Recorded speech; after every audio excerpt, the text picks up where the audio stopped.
जय श्री राधे कृष्ण। आप सभी का आपके अपने YouTube channel BK Mishra present में बहुत बहुत स्वागत है। आइए आज आप सब सुनेंगे श्री दुर्गा सप्तशती पहले अध्याय की कथा। नवरात्रि का व्रत जो कि वर्ष में 4 बार मनाया जाता है, 2 गुप्त नवरात्रि के रूप में और 2 प्राकट्य नवरात्रि के रूप में। जो भी भक्त सच्ची श्रद्धा के साथ, नियम और निष्ठा के साथ नवरात्रि का व्रत करते हैं, इस दौरान श्री दुर्गा सप्तशती का पाठ करते हैं या श्रवण करते हैं, दुर्गा चालीसा का पाठ करते हैं, माता दुर्गा की महिमा का वर्णन करते हैं या सुनते हैं, इससे माता भगवती अपने भक्तों पर अति प्रसन्न होती हैं। तो आइए सुनते हैं श्री दुर्गा सप्तशती पहले अध्याय की कथा।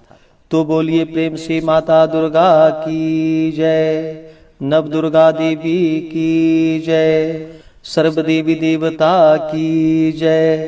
पहला अध्याय। इस अध्याय में मेधा ऋषि का राजा सूरत और समाधि को देवी की महिमा बताते हुए मधुकैटभ वध का प्रसंग सुनाया गया है।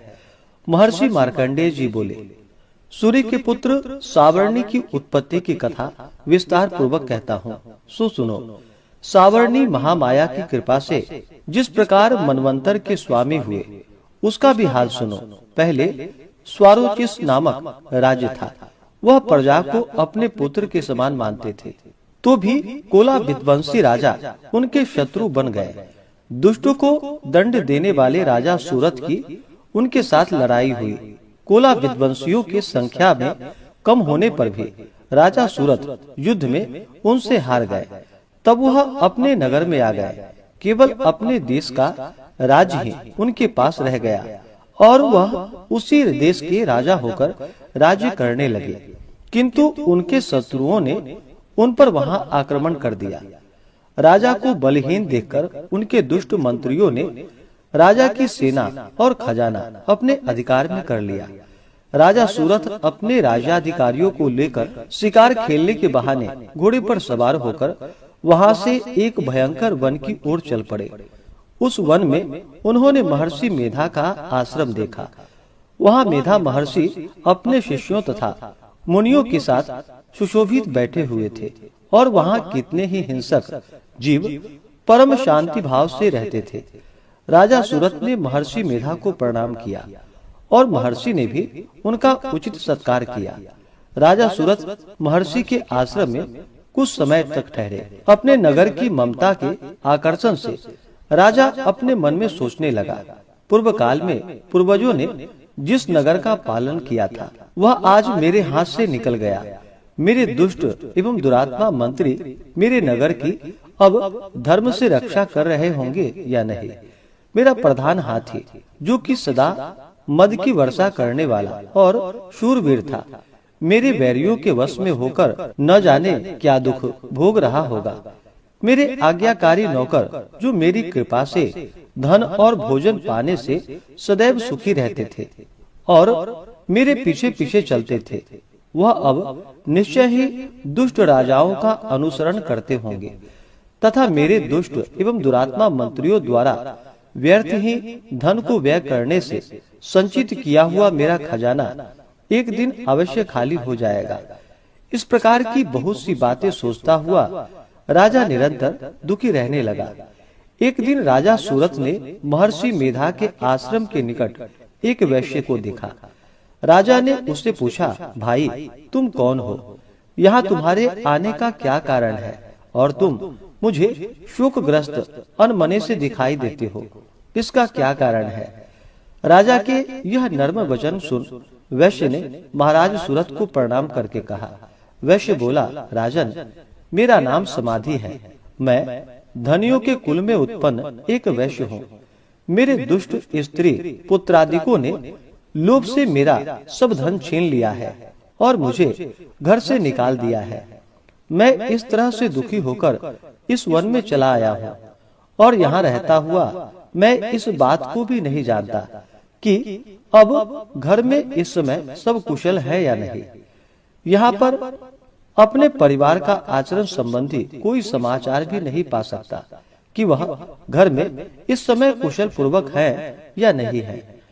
मैं अपने पुत्रों के संबंध में यह भी नहीं जानता कि वह सदाचारी है या दुराचार में फंसे हुए हैं। राजा बोला, जिस धन के लोभी स्त्री पुत्रों ने तुम्हें घर से निकाल दिया है, फिर भी तुम्हारा चित्त उनसे क्यों प्रेम करता है? वैश्य ने कहा, मेरे विषय में आपका ऐसा कहना ठीक है, किंतु मेरा मन इतना कठोर नहीं है। यद्यपि उन्होंने धन के लोभ में पड़कर पितृ स्नेह को त्याग कर मुझे घर से निकाल दिया, तो भी मेरा मन में उनके लिए कोई कठोरता नहीं है। हे महामते, मेरा मन फिर भी उनमें क्यों फंस रहा है? इस बात को जानता हुआ भी मैं नहीं जान रहा। मेरा चित्त उनके लिए दुखी है। मैं उनके लिए लंबी लंबी सांस ले रहा हूँ। उन लोगों में प्रेम नहीं है, फिर भी ऐसा निस्नेहियों के लिए मेरा हृदय कठोर नहीं होता। महर्षि मार्कंडेय जी ने कहा कि हे ब्राह्मण, इसके पश्चात महाराज सूरत और वह वैश्य दोनों महर्षि मेधा के समीप गए और उनके साथ यथा योग्य न्याय संभाषण करके दोनों ने वार्ता आरंभ की। राजा बोले कि हे भगवान, मैं आपसे एक बात पूछना चाहता हूँ, सो आप कृपा करके मुझे बतलाइए। मेरा मन अधीर नहीं है, इससे मैं बहुत दुखी हूँ।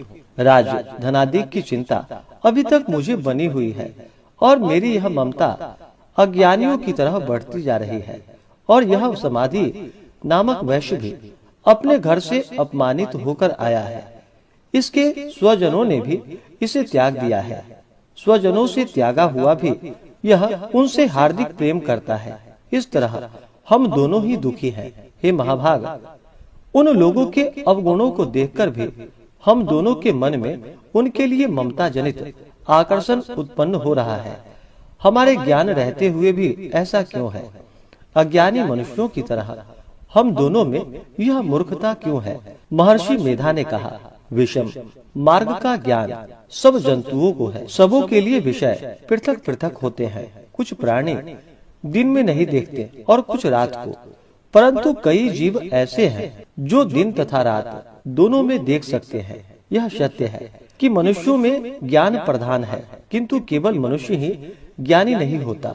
पशु पक्षी आदि भी ज्ञान रखते हैं। जैसे यह पशु पक्षी ज्ञानी है, वैसे ही मनुष्यों का ज्ञान है। और जो ज्ञान मनुष्यों में वैसे ही पशु पक्षियों में है तथा अन्य बातें भी दोनों में एक जैसे ही पाई जाती है। ज्ञान होने पर भी इन पक्षियों की ओर देखो। अपने भूख से पीड़ित बच्चों की चोंच में कितने प्रेम से अन्न के दाने डालते हैं। हे राजन, ऐसा ही प्रेम मनुष्यों में अपनी संतान के प्रति भी पाया जाता है। लोभ के कारण अपने उपकार का बदला पाने के लिए मनुष्य पुत्रों की इच्छा करते हैं और इस प्रकार मोह के गड्ढे में गिरा करते हैं। भगवान श्री हरि की जो माया है, उसी से यह संसार मोहित हो रहा है। इसमें आश्चर्य की कोई बात नहीं है, क्योंकि वह भगवान विष्णु की योग निद्रा है। यह माया ही तो है जिसके कारण संसार मोह में जकड़ा हुआ है। यही महामाया भगवती देवी ज्ञानियों के चित्त को बलपूर्वक खींचकर मुंह में डाल देती है और उसी के द्वारा संपूर्ण जगत की उत्पत्ति होती है। यही भगवती देवी प्रसन्न होकर मनुष्य को मुक्ति प्रदान करती है। यही संसार के बंधन का कारण है तथा संपूर्ण ईश्वरों की भी स्वामिनी है। महाराज सूरत ने पूछा, भगवान, वह देवी कौन सी है जिसको आप महामाया कहते हैं? हे ब्राह्मण, वह कैसे उत्पन्न हुई और उसका कार्य क्या है? उसके चरित्र कौन कौन से हैं? प्रभु, उसका जैसा प्रभाव हो, जैसा स्वरूप हो, वह सब कृपा कर मुझसे कहिए, मैं आपसे सुनना चाहता हूँ। महर्षि मेधा बोले कि हे राजन, वह देवी तो नित्य स्वरूपा है। उनके द्वारा यह संसार रचा गया है, तब भी उसकी उत्पत्ति अनेक प्रकार से होती है। वह सब आप मुझसे सुनो। वह देवताओं का कार्य सिद्ध करने के लिए प्रकट होती हैं। उस समय वह उत्पन्न हुई कहलाती है। संसार को जलमय करके जब भगवान विष्णु योग निद्रा का आश्रय लेकर शेष शैया पर सो रहे थे, तब मधु कैटभ नाम के दो असुर उनके कानों के मैल से प्रकट हुए और वह श्री ब्रह्मा जी को मारने के लिए तैयार हो गए। श्री ब्रह्मा